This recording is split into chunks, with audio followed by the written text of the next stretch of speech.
welcome.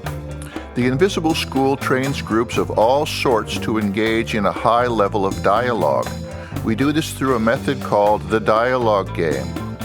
Because most of us have no experience of true dialogue, we need a means to catalyze a quantum leap in the quality of our conversation. The dialogue game does this. You might think of it as training wheels for group dialogue. It's composed of 10 rules that fulfill two functions. First, they initiate a new level of conversation, and second, they help continually stabilize and refine our experience. This is a brief introduction to these 10 rules. Rule 1, it's a timeout. Dialogue takes time to unfold organically. When beginning to explore a distinct, unique, and new form of conversation, we need sufficient time and space to do so.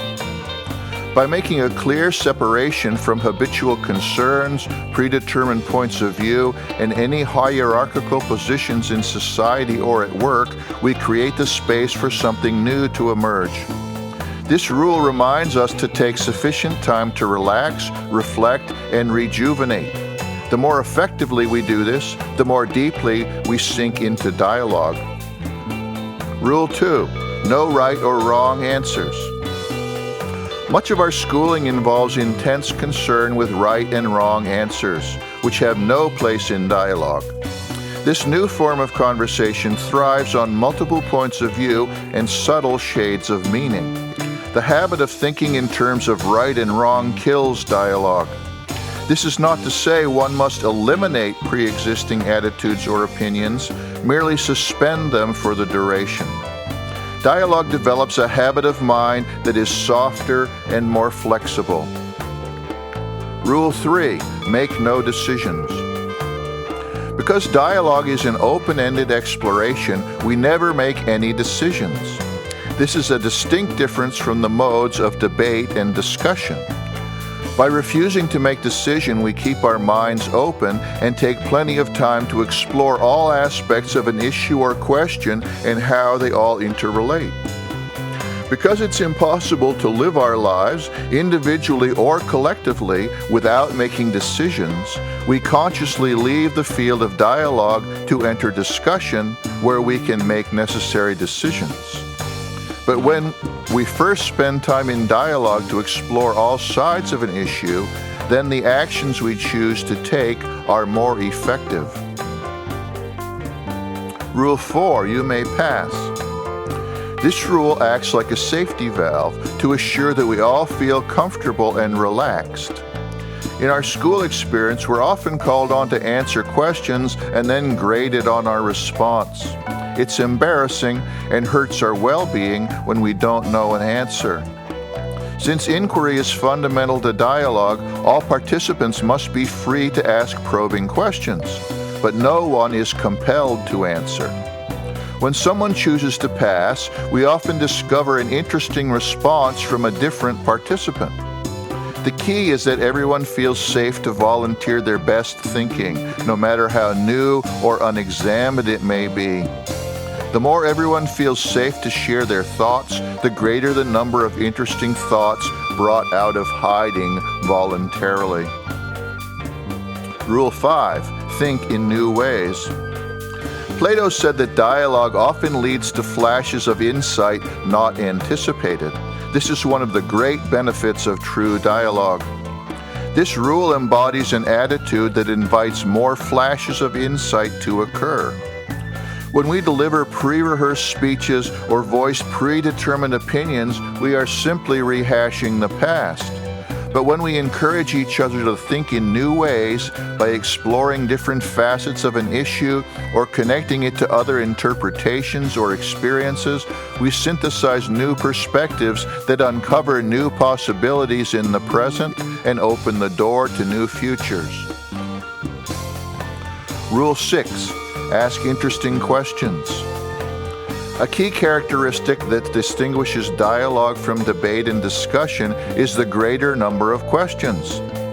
These are authentic questions based upon genuine curiosity and need to better understand.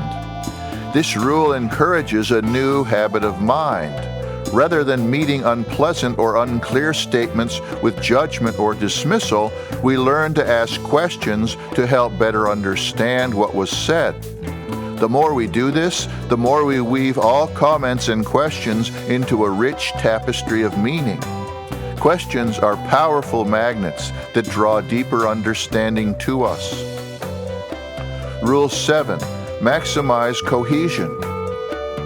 Both debate and discussion are less cohesive modes than dialogue. In debate, one tries to undermine or even obliterate the opponent's perspective. In discussion, many interesting thoughts are ignored or left by the wayside.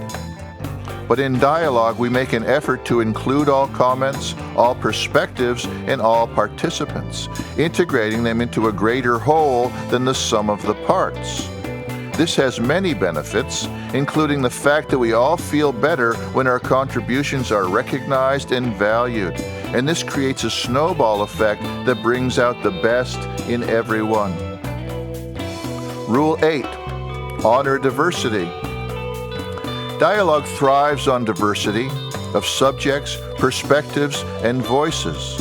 Each of us is a unique individual with unique gifts, experiences, and perspectives, and we all need to live together in peace in our communities, nations, and the world.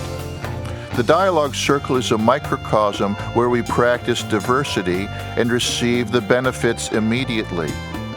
Each topic or issue we explore becomes a rich, multidimensional construction. Everyone benefits emotionally from participating in a healthy community. Everyone benefits mentally from sharing an expanded perspective. Everyone benefits spiritually from stepping beyond their limited, small self into a greater collective vision. Rule 9. Treat each other as colleagues. We define colleagues as people that not only work together, but enjoy each other's company. We understand that they have more to gain by working together cooperatively than we do by competing for dominance. As we learn to treat each other as colleagues, sharing honesty and mutual respect based on our essential human equality, we create a field of interaction that brings out the best each has to offer. And the synthesis built of our best thinking and our goodwill is inherently satisfying and nourishing to all. Rule 10. Everyone wins. This rule reminds us of the ultimate goal of cooperating. Everyone wins, everyone enjoys the experience, and everyone becomes more intelligent. The rich multiplication of meaning, the exciting new insights discovered, the safety and security that enfolds us, all these lead to better decisions that benefit everyone, as individuals, as communities, as nations, and as one world. Practiced over time, the rules of the dialogue game work together to create a result greater than the sum of its parts. The dialogue game becomes a microcosm where we practice and learn to experience firsthand deep personal growth and transformation in an atmosphere of peace. Let 1,000,000 dialogue circles prosper. May countless dialogue circles flourish to benefit the whole. Toham Kum Ra.